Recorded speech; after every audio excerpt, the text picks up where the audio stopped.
আসসালামু আলাইকুম।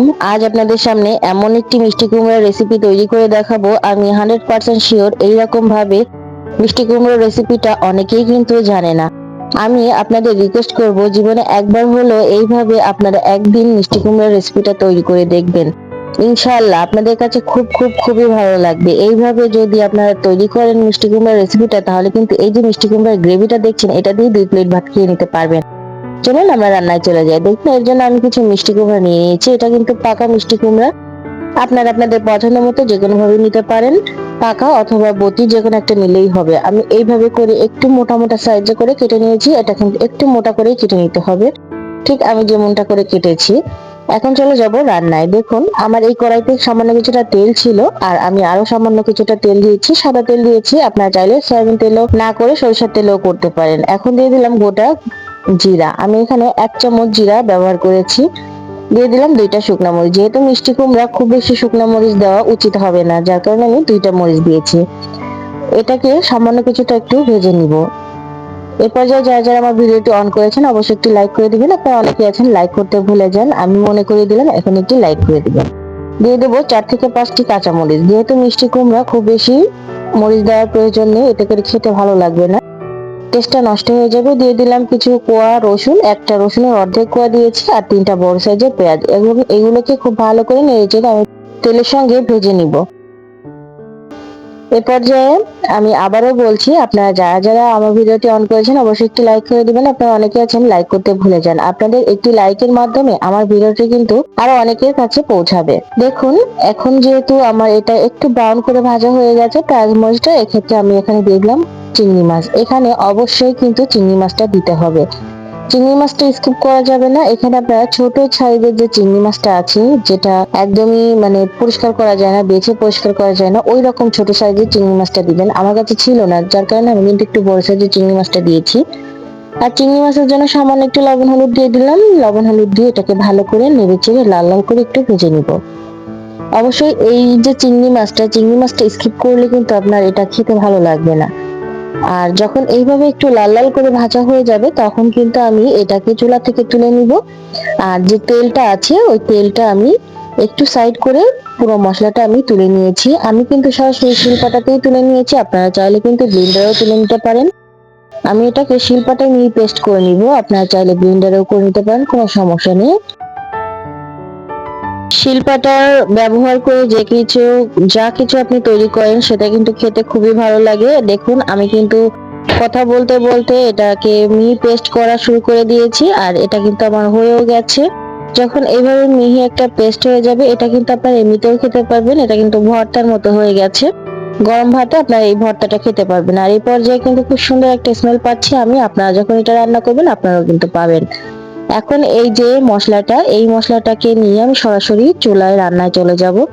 আমি প্রথমে যে কড়াইতে এখানে মশলাটা ভেজেছিলাম, সেখানে কিন্তু সামান্য কিছুটা তেল ছিল। আমি আরো কিছুটা তেল দিয়ে দিয়েছি, 2 চামচের মতো।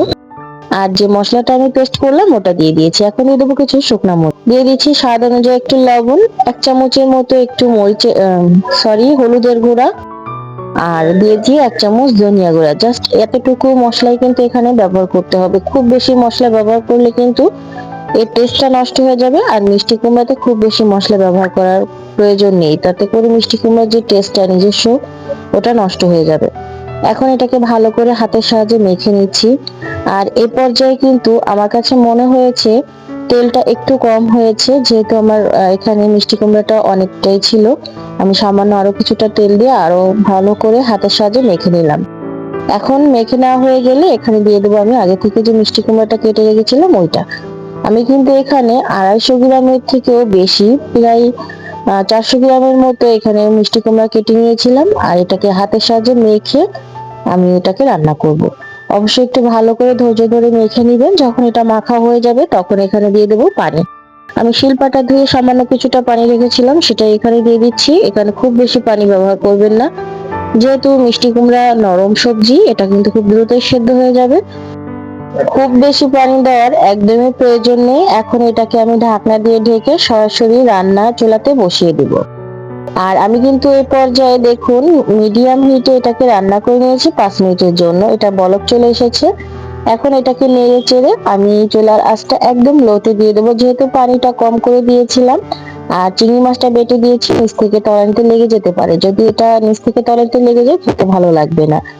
আমি কিন্তু 5 থেকে 7 মিনিট পরে আবারও ফিরে এসেছি, আর এই পর্যায়ে দেখুন লো হিটে রান্না করার জন্য মিষ্টি কুমড়াটা কিন্তু আমার 50% সেদ্ধ হয়ে গেছে।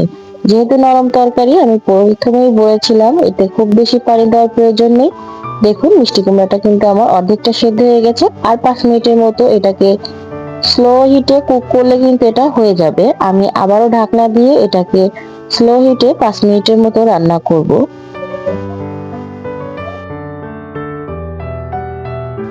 5 মিনিট পরে দেখুন পুরোপুরি কুমড়াটা এবার সেদ্ধ হয়ে গেছে, আর এই পর্যায়ে খুবই সুন্দর একটা স্মেল বের হচ্ছে।